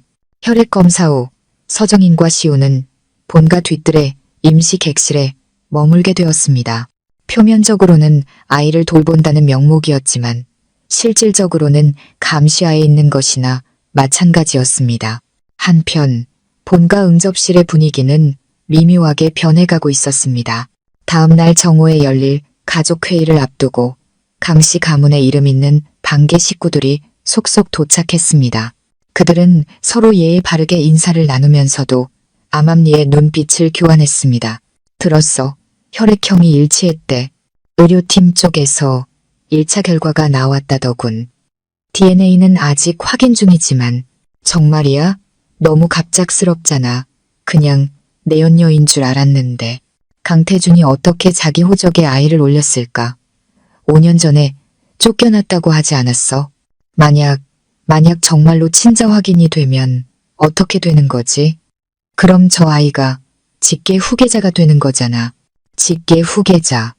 그 네 글자가 나오자 주위가 순간 조용해졌습니다. 강씨 가문은 언제나 규칙이 엄격했고 직계 혈통을 가장 중시했습니다. 특히 장남과 장손의 위치는 미래 권력의 향방을 의미했습니다. 강태준이 이미 제명된 지금 이 아이는 강씨 가문의 제1순위 후계자가 되는 것이었습니다. 그 어떤 반계 자손보다도 더 강력한 자격을 갖게 되는 거죠. 그럼 우리가 지난 몇 년간 해온 건 뭐가 되는 거야? 강태준이 막 실각했는데 우리 쪽 사람들이 움직이기도 전에 저 여자가 갑자기 나타나서 아이까지 데리고 들어오다니 이건 누가 미리 짜놓은 판 같아. 조용히 해. 사모님께서 아직 저 안에 계셔. 몇몇 중년 친척들이 낮은 목소리로 의논하며 얼굴이 하나같이 굳어갔습니다. 그리고 거실 구석 노부인은 높은 등받이 의자에 앉아 눈을 감고 있었습니다. 하인이 차를 끓이는 동안 화로에 불꽃이 타닥거렸습니다. 그녀가 지팡이를 쥔 손마디가 하얗게 질려 있다는 것을 아무도 눈치채지 못했습니다. 그들의 수군거림이 한마디도 빠짐없이 그녀의 귀에 들리고 있었습니다. 그녀는 누구보다도 잘 알고 있었습니다. 강씨 가문의 권력이 흔들리고 있다는 것을. 일단 저 아이의 신분이 확정되면 노부인이 살아있다고 해도 막을 수 없었습니다. 그는 합법적인 제1순위 후계자가 될 테니까요. 그녀는 조용히 눈을 뜨고 옆 사람에게 나지막이 말했습니다. 장남과 차남 쪽 대표들을 불러라. 할 말이 있다. 해질 무렵 본가 뒤뜰에는 서늘한 풀 향기가 감돌았습니다. 서정이는 방에서 시우의 옷을 갈아입히고 있었지만 아이는 계속 몸을 비틀며 창밖을 쳐다보았습니다. 엄마, 저쪽에는 방이 많아? 서정희는 아이의 옷매무새를 정리하며 차분하게 말했습니다. 응, 예전에 할아버지랑 회장님께서 일하시던 곳이야. 다른 사람들은 못 들어가. 시우는 알듯 말듯 고개를 끄덕였습니다. 엄마가 등을 돌린 사이 아이는 살짝 문 밖으로 빠져나갔습니다. 그는 이 장소에 대한 타고난 호기심이 있었습니다. 회랑을 지나 청석길을 밟고 두 개의 가짜 산 사이의 좁은 틈을 통과해 마침내 붉은색의 낡은 문 앞에 섰습니다. 문에는 강씨 가문 가죽개인 서재라는 팻말이 붙어 있었습니다. 문은 굳게 닫혀 있었고 손잡이도 없었습니다. 오직 문 옆에 매립된 터치 패드 하나만 있었죠. 시호는 고개를 갸웃거리다 어디서 그런 용기가 났는지 손을 뻗어 그것을 눌렀습니다. 삐. 파란 불빛이 번쩍이며 터치패드가 환하게 켜졌습니다. 동시에 낮은 음성 안내가 흘러나왔습니다. 지문을 인식 중입니다. 시우는 깜짝 놀라 손을 떼려 했지만 이미 늦었습니다.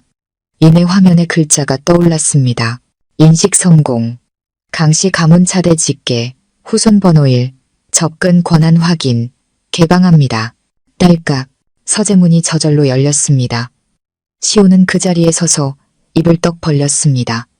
문 뒤에는 오래된 목조 책장과 붉은색 가구들로 가득한 서고가 있었습니다.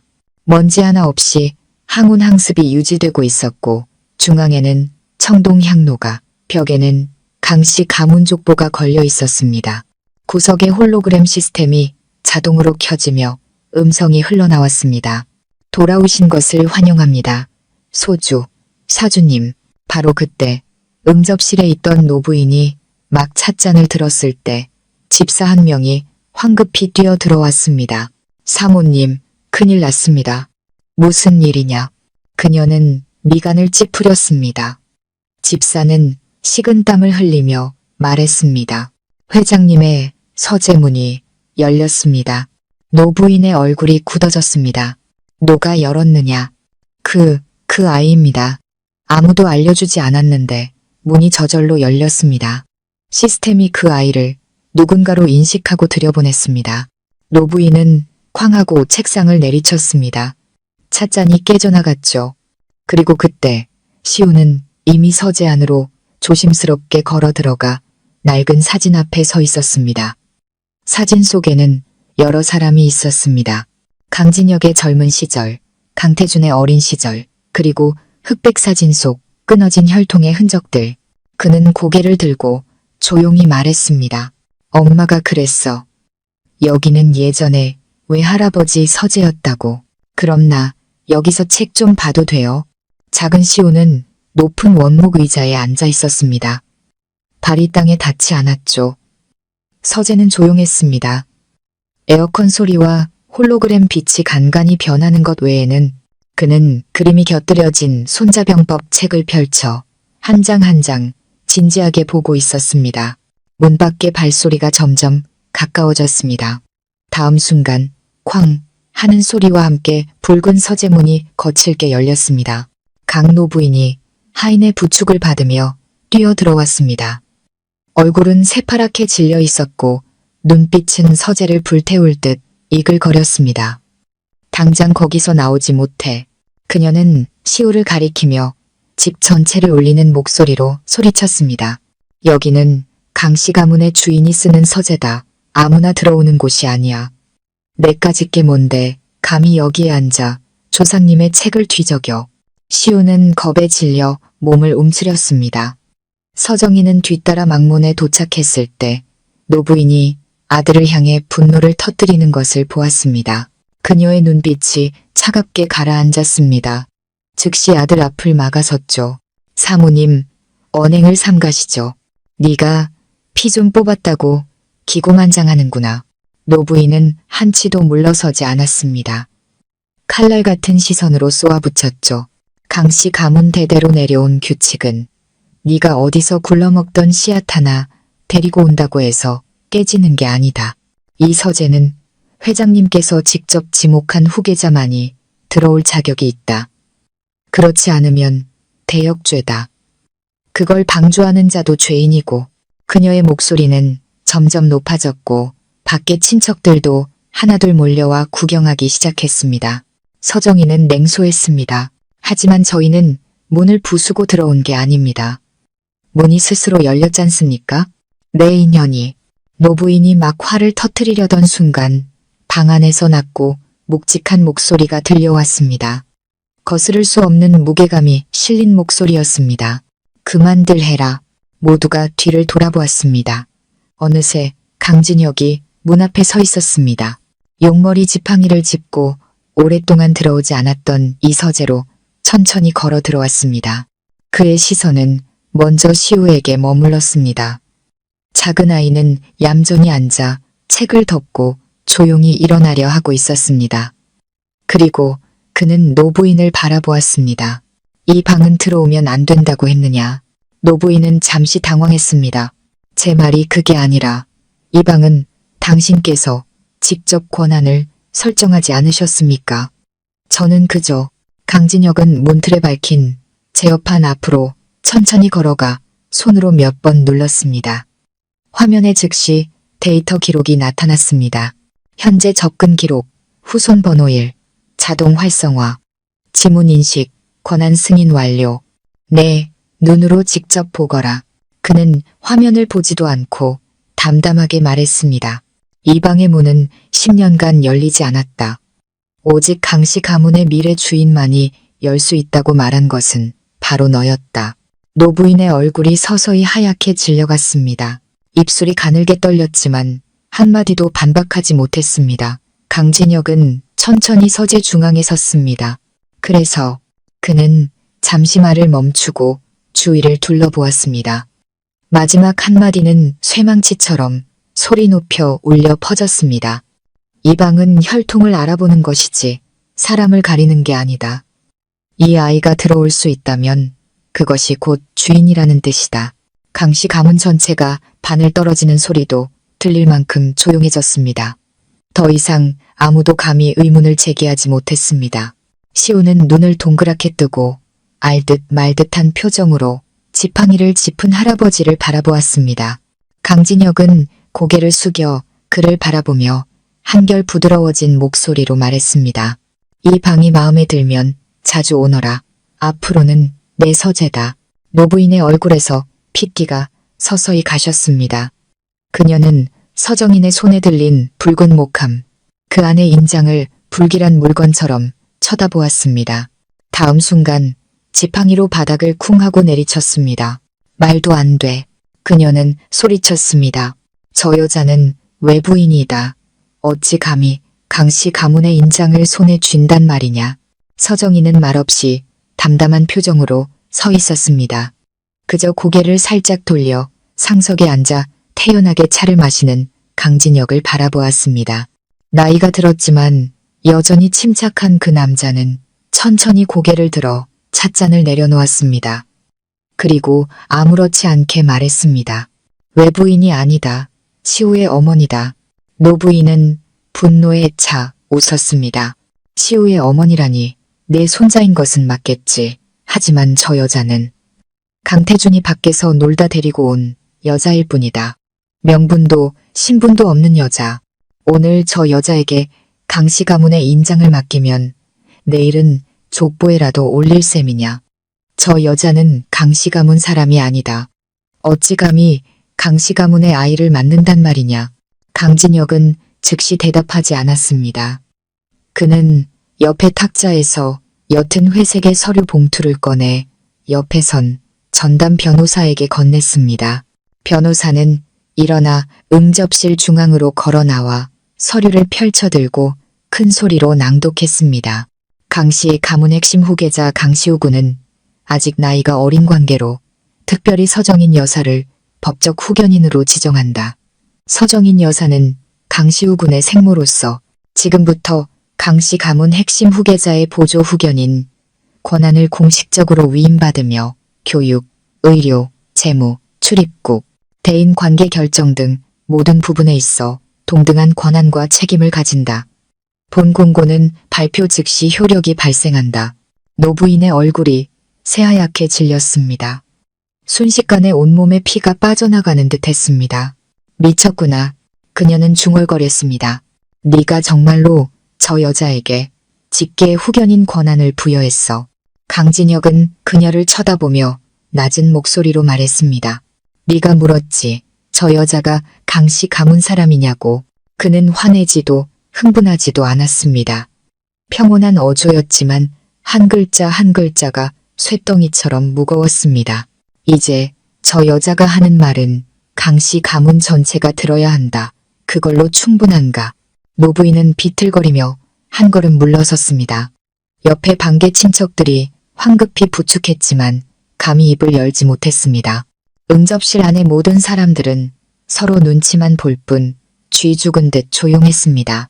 강진혁은 자리에서 일어나 노부인에게서 시선을 떼고 좌우에 앉은 한때 거만하게 그녀를 비웃던 강씨 가문의 친척들을 차례로 훑어보았습니다. 그리고 마침내 그의 시선은 서정인에게 닿았습니다. 그가 입을 열었습니다. 목소리는 높지 않았지만 마치 종소리처럼 응접실 전체에 울려 퍼졌습니다. 오늘부터 강씨 가문의 안주인은 서정인이다. 그의 말이 떨어지는 순간 아무도 감히 반박하지 못했습니다. 몇 초간의 침묵 후 어디선가 박수 소리가 들려오기 시작했습니다. 짝, 짝, 짝. 이내 더 많은 박수 소리가 터져 나왔습니다. 한때 서정인을 무시했던 손님과 친척들은 어색한 표정으로 마지못해 따라 박수를 쳤습니다. 박수 소리가 울려 퍼지는 순간 그것은 단순히 새로운 안주인에 대한 공식적인 인정이 아니었습니다. 낡은 질서에 대한 조용한 고별이었습니다. 서정인은 눈물을 흘리지 않았습니다. 그저 고개를 숙여 옆에 선 시우의 손을 잡고 나지막이 말했습니다.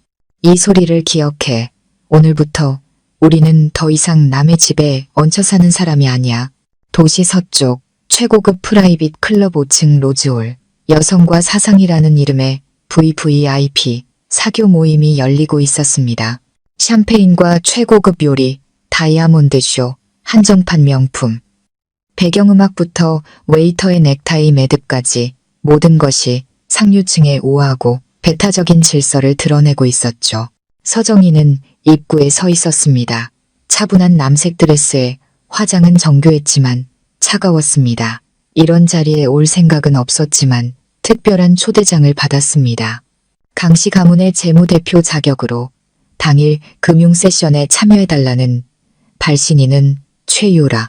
한때 강태준의 사업 파트너였고 지금은 이 사교계에서 가장 활발하게 활동하는 여성이었습니다. 하지만 그녀가 도착하자 안내 직원은 상냥하게 웃으며 말했습니다. 아, 강태준 씨 전 부인이시죠?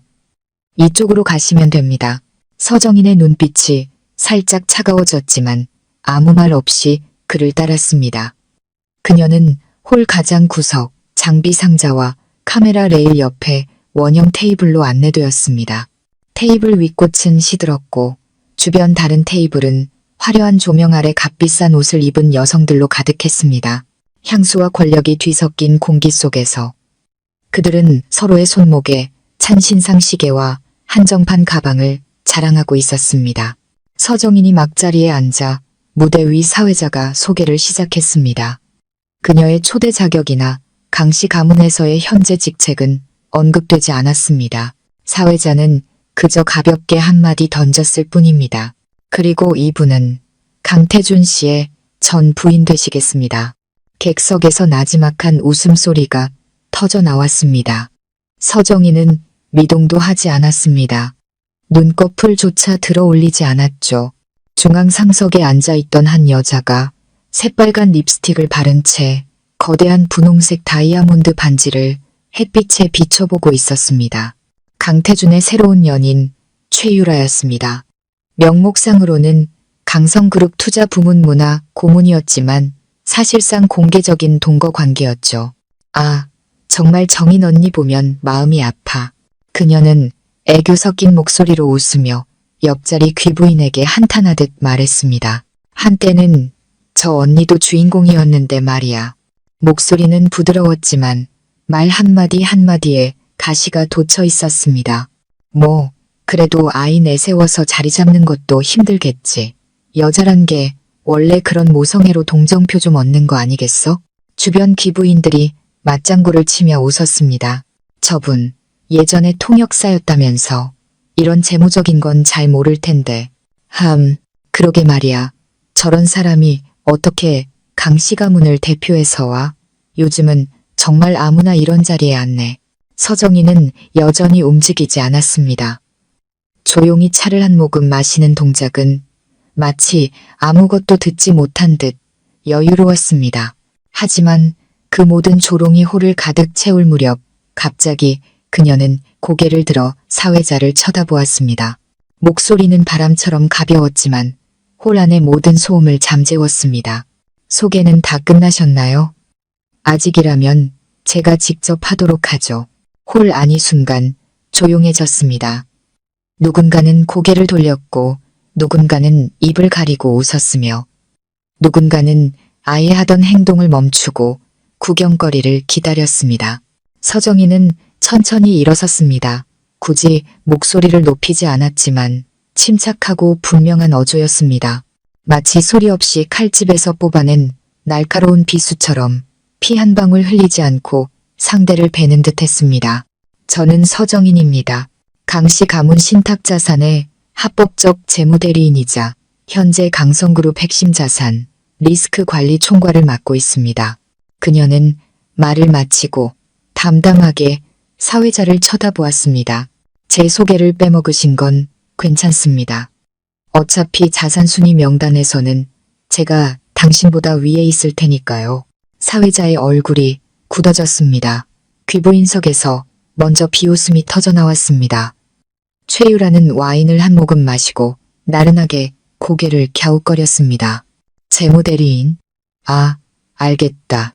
강 회장님 대신 장부 정리해주는 사람? 하긴 연세가 많으시니 대리인이 필요하시겠지. 그녀는 말을 마치고 주변 부인들을 둘러보며 의미심장하게 웃었습니다. 그런데 말이야, 통역사가 어떻게 자산 관리를 해? 듣자 하니 예전에 통역협회에 있었다던데 펀드 같은 건 만져본 적도 없는 거 아니야? 뒤쪽에서 폭소가 터져 나왔습니다.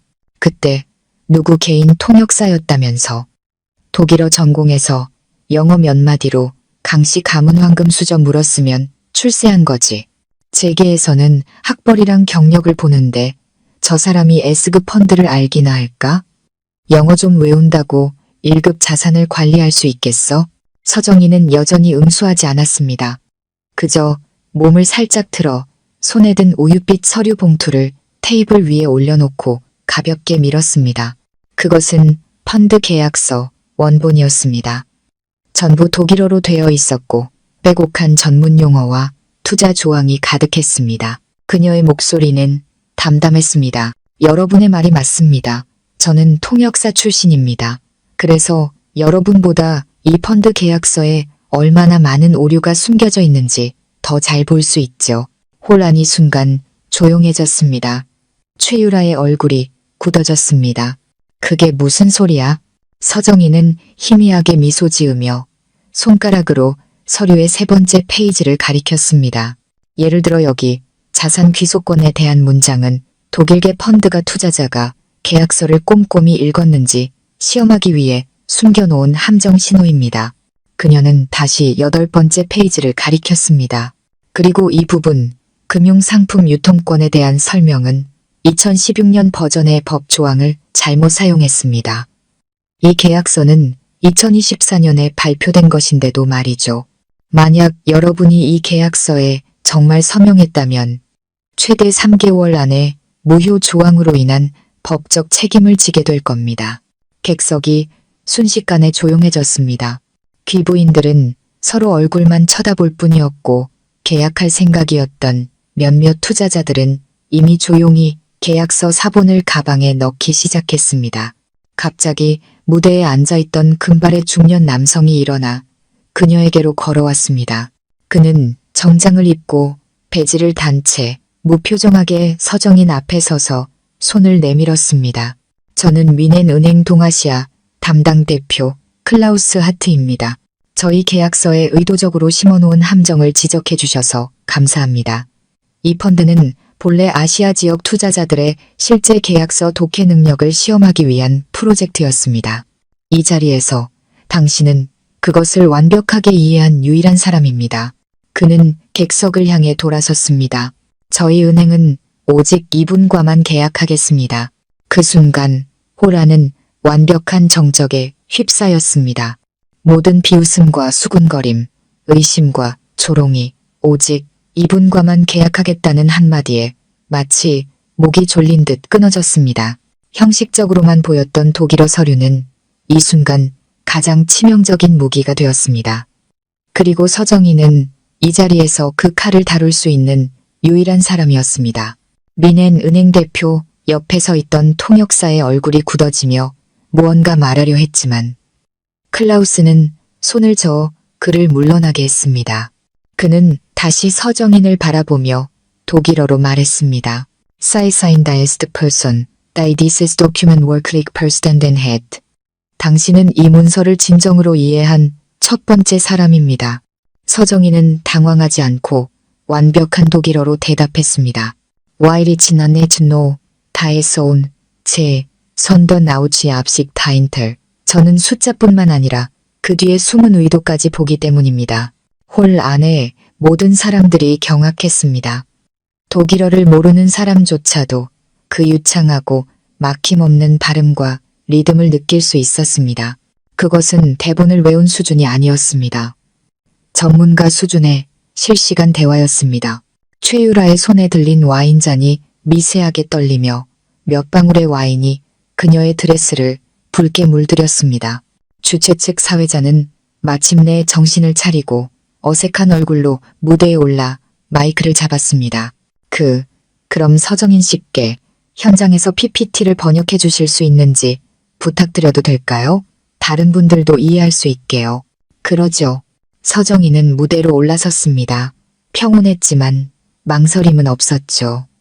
화면이 바뀌자 그녀는 시선을 고정한 채 입을 열었습니다. 이 페이지의 제목은 자산 구조 및 신탁 로드맵입니다. 첫 번째 단락, 본 펀드는 2022년 7월 독일 신탁, 은행 구조 조정 후에 핵심 자산 모델을 기반으로 합니다. 세 번째 단락, 공동 신탁 파산 시 우선 추징 대상은 독일 현지 1급 계좌입니다.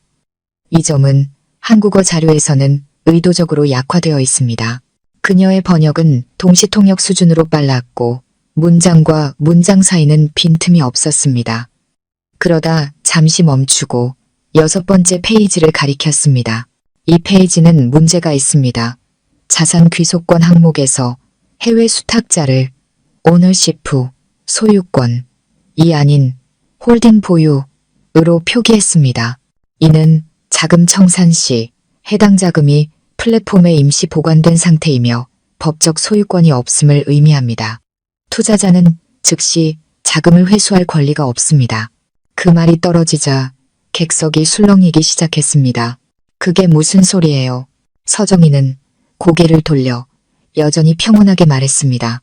여러분들의 돈을 투자하면 상대방 명의의 임시 지갑에 넣어두는 것과 같습니다.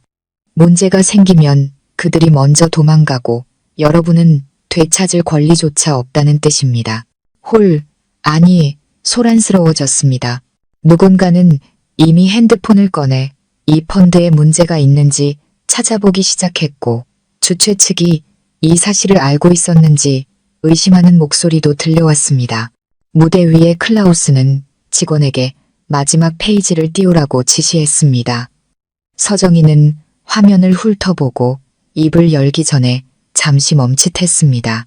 그녀는 페이지 왼쪽 하단을 가리키며 말했습니다.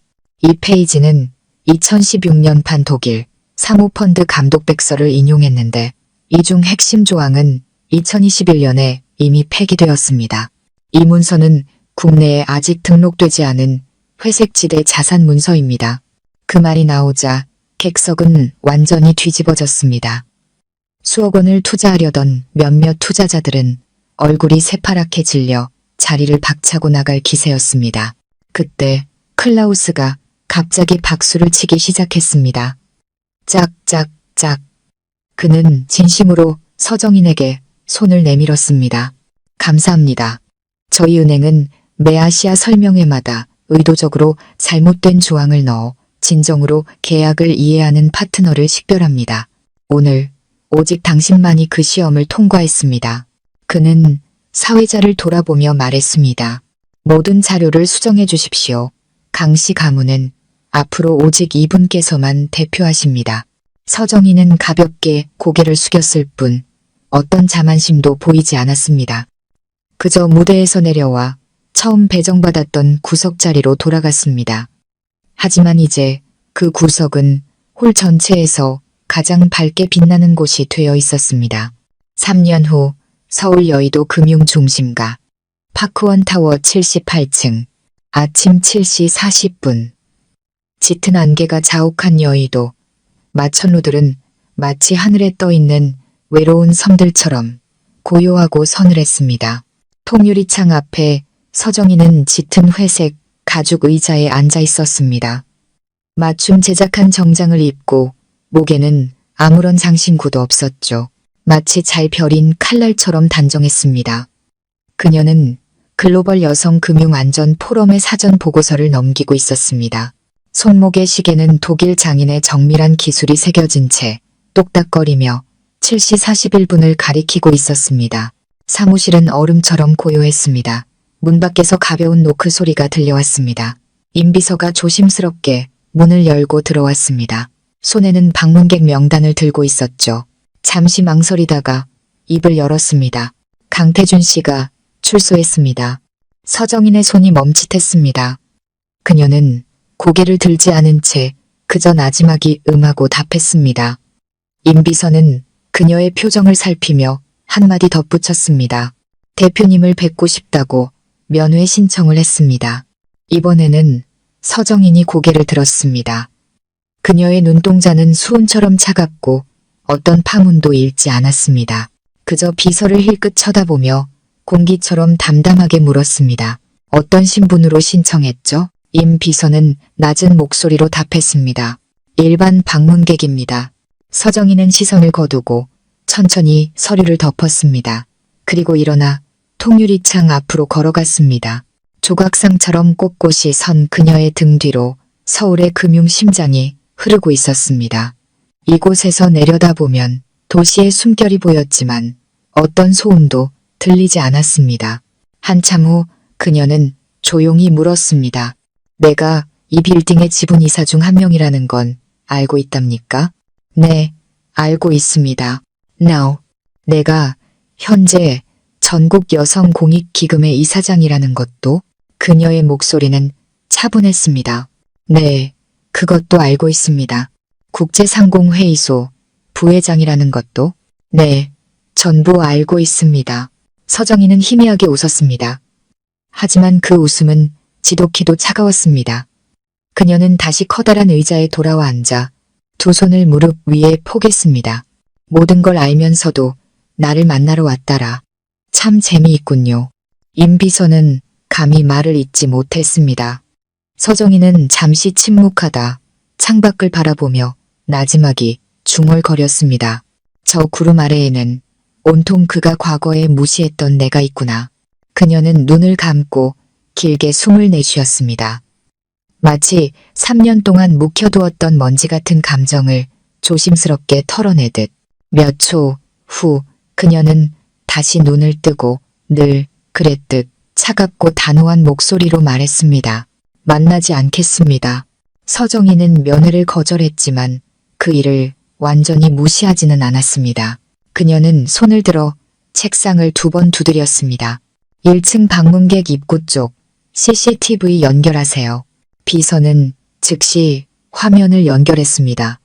78층 회의실 한쪽 벽이 서서히 회전하며 거대한 고화질 실시간 화면으로 바뀌었습니다. 화면 속 강태준은 로비 중앙의 긴 의자에 앉아 있었습니다. 그의 모습은 거의 알아볼 수 없었습니다.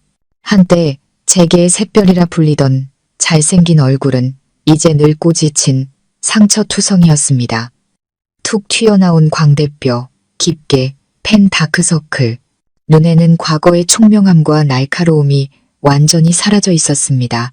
그는 값싼 정장을 입고 있었고 바지 따는 땅에 끌렸으며 얼굴에는 수염이 덥수룩했습니다. 하지만 가장 충격적인 것은 그가 낡은 휠체어에 앉아 있다는 것이었습니다. 오른쪽 다리는 절단되었고 왼쪽 무릎은 내려앉아 뼈가 변형된 채였습니다. 임 비서는 목소리를 낮춰 설명했습니다. 3년 전 이송 도중 탈옥을 시도하다 실패해서 특수교도관에게 총상을 입었습니다. 수술 후 영구 장애 판정을 받았습니다. 강태준은 울지도 소란을 피우지도 않았습니다. 그저 멍한 눈으로 빌딩의 회전문을 바라보고 있었습니다. 그의 옆에는 경비원 2명이 서 있었습니다. 한 명은 방문 기록부를, 다른 한 명은 무전기를 들고 있었죠. 그가 말했습니다. 시우를 만나고 싶다고 했습니다. 사무실이 조용해졌습니다. 서정희는 즉시 대답하지 않았습니다. 그 화면을 씹어 초간 응시하다가 천천히 입을 열었습니다. 내 아들은 그런 사람이 있었다는 것조차 이미 잊었습니다. 목소리는 얼음처럼 평온했지만 모든 음절에 칼날이 숨겨져 있었습니다. 임 비서는 복잡한 눈빛으로 그녀를 바라보았습니다. 한때 지하실에서 울며 애원하던 여자. 이제는 수백 미터 상공에서 이 모든 것을 냉정하게 내려다보는 여자. 이 장면 자체가 마치 운명의 역전을 극적으로 보여주는 듯 했습니다. 답변을 보낼까요? 임 비서가 나지막이 물었습니다. 서정희는 고개를 들지 않은 채 서류를 계속 넘겼습니다. 서류 하나 출력해서 전해주십시오. 어떤 서류 말씀이십니까? 그녀의 시선은 이미 준비해둔 서류 더미에 닿았습니다. 손가락으로 가볍게 한 장을 골라냈죠. 3년 전 법원에서 그에게 양육 포기와 친권 박탈을 선고했던 판결문. 아래에 내 서명과 시우의 손도장이 찍혀 있는 것. 이제 그에게 도장 찍은 사본을 한 부 돌려주는 것도 시작과 끝을 맺는 의미가 있겠군요. 네, 준비하겠습니다. 비서는 돌아서려다 그녀의 말에 멈춰 섰습니다. 잠깐, 문장 하나 추가해서 보내세요. 어떤 문장입니까? 서정희는 화면 속 비참하기 짝이 없는 남자를 바라보며 천천히 말했습니다. 이렇게 쓰세요. 당신이 만나고 싶어하는 그 아이는 새로 전학 간 학교의 가족관계란에 아버지 칸을 비워두었다고. 그녀는 잠시 말을 멈췄습니다. 더 이상 화면을 보지 않았죠. 우리는 단 한 번도 당신에 대해 언급한 적이 없으니까.